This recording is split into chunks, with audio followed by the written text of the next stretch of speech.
very special guest today, our CEO and President, Michael Nark of Utility. And we're happy to have him. Welcome, sir. Love the glass. Appreciate it. We usually start things off here, Michael, with a very important question, one that will set the whole tone of the entire time we spend together today. Can't wait. And that is, how do you take your coffee? Oh boy, I wish it was the way it used to be in the old days when I could actually take it black, but I don't. I have to make it sweet anymore and put all kinds of cream in it. So it's overloaded. So it's not really coffee anymore. It's probably more like sweetened and more like a soft drink than anything else. So cream and sugar for sure. All right, we'll leave that alone. I don't think you're not in law enforcement, so we'll let you slide on that. You're not only new to kind of this whole law enforcement space, and you've done tech for a long time.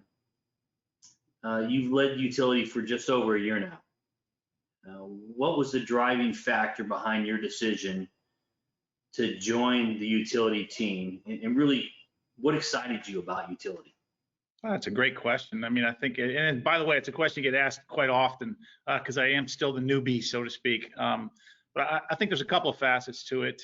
First and foremost, you mentioned one of them is the backbone or the background of the company's perspective, and then my history from a software services point of view, and that software being used for automation and having an impact, on a certain outcome.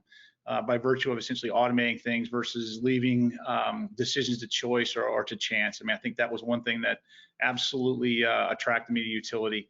Number two is that the interesting thing about Utility is most of my experience historically has been software and services in what's called the business to business world versus the business to consumer world. And the uniqueness about Utility is it's kind of right in the middle in my view, which is the business to community view. Which is the bridge between consumers, if you will, right, and true businesses.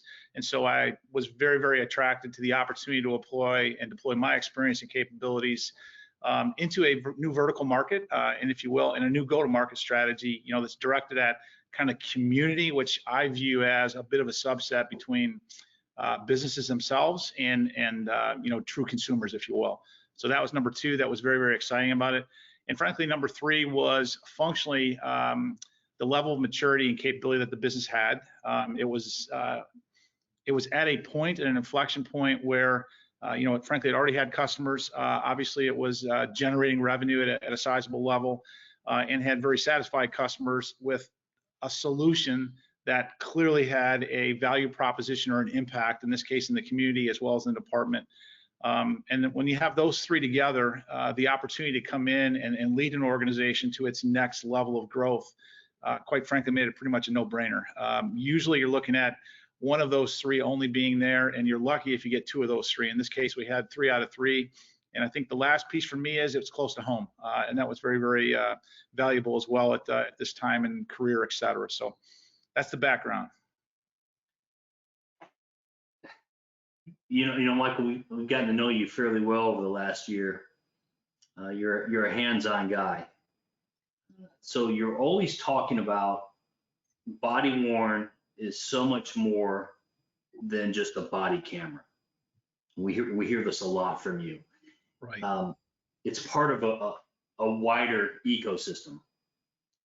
And can you elaborate on that just a bit, and what you mean by when you weave that in? Absolutely. I mean, I think the interesting perspective that I've, acquired as I've gotten involved with Utility over the last year to year and a half is there's a tendency, and I think this is normal in the marketplace that we actually operate in, to have such a focus around a piece of hardware, right, or a device. And functionally, as you know, and as we collectively know from a Utility perspective, is what we do is so much bigger and greater than just that device. But the marketplace seems to always get focused around, the body-worn camera itself.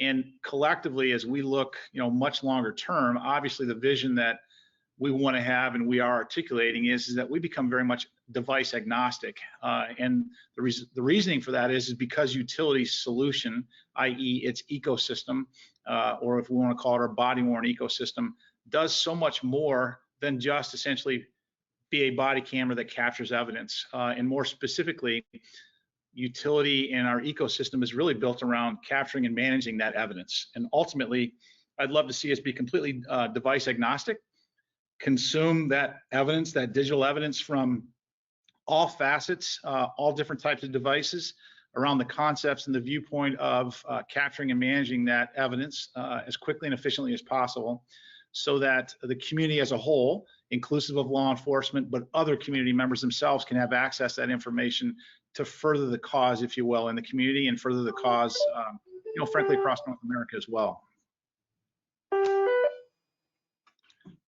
That's a lot different than a body camera, as we all know. Very much. When you think about the total solution, what are some of those strengths that utility provides the customer?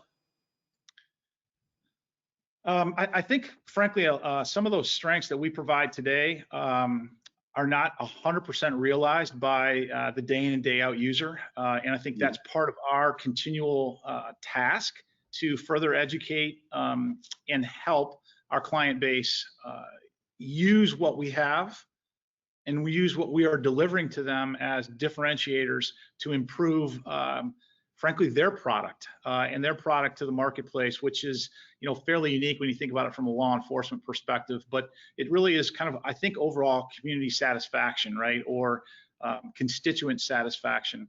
And I think the major part of the continual evolution that we as a company have, and the opportunity that we provide, is the ability to actually transform communities and transform how law enforcement interacts with communities, and vice versa.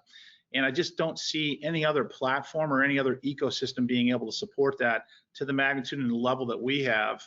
And it's already there, right? It's not anything that needs to be added. That foundation is already there. So that the fun part of essentially continuing to educate and drive best practices, initiatives, et cetera, in and amongst our client base, to allow them to take that further step, which differentiates themselves first and foremost into the community, of course, and really ultimately should provide and will provide levels of productivity and efficiency and make their jobs and lives easier, quite frankly. You're talking value add. I am talking value add, although value add sometimes has a different nomenclature or moniker, as you well know, in public safety or in this business to community type segment, versus it may have in, business to business or business to consumer segment. So we talk about collecting all this data, Michael. The data that's collected through the body-worn device goes beyond the camera footage, as we know. And where do you see the value of the collection of that data being used, not only today, but in the future? Sure. Terrific question, right? And really the foundation of why I think functionally we as a business obviously are bigger and wider than just body cameras, because yes, the first thing that's captured, if you will, is the evidence, but also, as you well know, and as all of us here at Utility know, there's the metadata that goes with that. And that's the information about, whether it's the officer themselves, where they've physically been, what position they're in, what, frankly, frame of mind they may or may not be in. All of that information is proactively collected and comes with and is available as part of the capture of that evidence. And today, I think, as we all know, most of the market focuses around just that evidence, right? They don't focus around how do we use those other pieces and parts of information and knowledge to, frankly, proactively do things differently. So instead of using that information on a reactive basis, I would like to see us, and we continue to do this with some of our more forward-thinking, I guess I would say, customers today, is to use that data to essentially dynamically do things, dynamically change how they may or may not, apply patrols, how they may or may not essentially drive redactions and what videos to redact, how they may or may not make decisions upon which videos to view for training purposes versus not, and to have that be much more of a proactive Mhm. presentation of here's what you should be doing versus the reactive side of things, which is you having to comb through the data, having to look at the data to find to coin the phrase, a kernel, right? A very neat piece of information to actually use. Our job and task is to continue to take that metadata, use it such that we can push it back proactively to our clients to actually help them essentially, again, have a better impact in the community. Predictive policing available through the use of that data. That is absolutely a coined phrase for sure, and certainly something that I don't think is being done, as you know, Jason, to any magnitude in the marketplace today, at least on a consistent basis. And always going back to the basics, reminding anybody in the law enforcement space that law enforcement is in the people business, the business of dealing with people. And keeping that in mind, how does utility find the balance of producing leading edge technology and then making that technology relatable for real life events and people? Is really what we're talking about, bridging that technology gap. Correct. And you know, on the surface, that can be viewed as very daunting, right? And quite overwhelming and frankly, quite complex.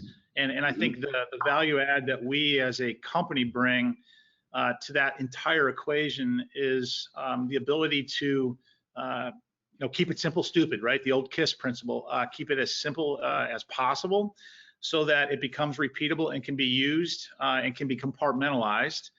You know, not necessarily for one officer, but for multiple officers, then multiple agencies, and you build that effect, right? That again moves from impacting one community to many communities. And that's a very, very difficult thing to do. But I think we have a very solid foundation in that because we're not facing a traditional evolution of moving from a company or an infrastructure that was built on, if you will, hardware and transitioning to you know, the software space. I mean, we started and inherently work from the software component of things. By virtue of that, we have a certain level of expertise, a certain level of capability that comes with that to help drive that change, if you will, and adoption, and do it in a very simplistic form. It can be very complex behind the scenes, but we can present it with our technology and our approach inside our ecosystem to make it very simple and very usable for all parties. Situational awareness. Situational awareness is one thing. Mutual aid, right, is another piece. Sure. Allows that interaction and sharing, again, inside and across is probably the other way to look at it, so that you can more, you know, effectively, the idea here is to put people in the right places at the right time. That's what it's all about. Using technology to make everybody's day more efficient, more effective, and more comfortable and less stressful. You know, those are the things that we actually, I think, forget about in the overall scheme of things, that if we're able to use it the right way and position it the right way and package it appropriately, it can have that kind of an influence, and it will have that type of an influence as we continue along our path of growth and projection. So what does the future look like then for utility and the solution that utility offers? Where do we go from here as we go forward? To coin the phrase, the sky's the limit, right?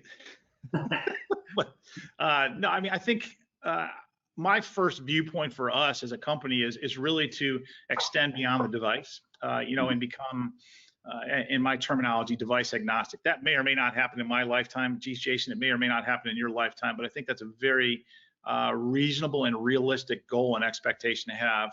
And by virtue of doing that, then our ability as a company will extend dramatically beyond today what we would consider law enforcement, and to become much more community or city or state capable, because we're now actually accepting and managing and positioning and packaging all different types of evidence, all disparate types of evidence in real time, effectively and efficiently for use. And I think that's really foundationally the future as we look at it. And of course, there will be you know, the continual ability to leverage devices and leverage hardware technology that will help us get that data much more efficiently and much more effectively and much quicker. But foundationally, I think we need to have that view that says we just want to be a consumer of data, and that consumer of data is today in the form of video, but also can be in the form of other ways video is captured, both from moving cameras as well as fixed cameras. Obviously, that's one very, very good example. And then, evolving to that next step, which is there today, where you've got the community who's actually effectively recording evidence, and we've got to find ways, and we do have ways for that to actually be used and integrated in. So ultimately getting that all into that singular platform for multiple users to actually have access to it and use it to their advantage and capabilities. Michael, you're a leading edge techie. That's how I would throw that out there. I need to figure out how to grow hair though, but yes, got it. So kind of bending to the right a little bit, what are your outside interests out of utility and tech? What do you do in your spare time, your downtime? Fair question. So I used to do a lot of other things the younger I was, because spend more and more time actually probably resting and relaxing and thinking. I do enjoy thinking. I do enjoy problem solving. But I think, Jason, most of today in the stage of career I'm at and what I'm trying to do is it's more about creating culture and environment where folks can be very, very successful and essentially have the ability to venture out on their own and take the risks and take the chances and recognize that they aren't doing it on their own, that there's a support structure that helps them and will help them be successful. And that's really ultimately what I'm trying to actually do. I wouldn't say in the downtime, but as in my downtime, figuring out more and more ways to create situations for the utility culture to kind of drive and grow in that place. And so it's more about, leading that team, right, and creating the environment where there'll be lots of leaders who essentially can move obviously up and across inside utility, but even outside and beyond utility is where you expect them to be, 5, 10, 15, 20 years from now. It's not the greatest answer for you, but that's part of the thing that I do that energizes me, I guess is a way to say it. On a more personal basis and those kind of things, of course, it's spending time with the family. Family's getting older now, so I have more time, less requirements, if you will, to go to certain things, on weekends. But when I do have that downtime, that's really what it is, and that's what basically re-energizes me or keeps me energized about being here at Utility. Up and to the right. Michael, Nark, President and CEO of Utility Incorporated. Thank you for joining us today. Peace. Thanks very much, Jason.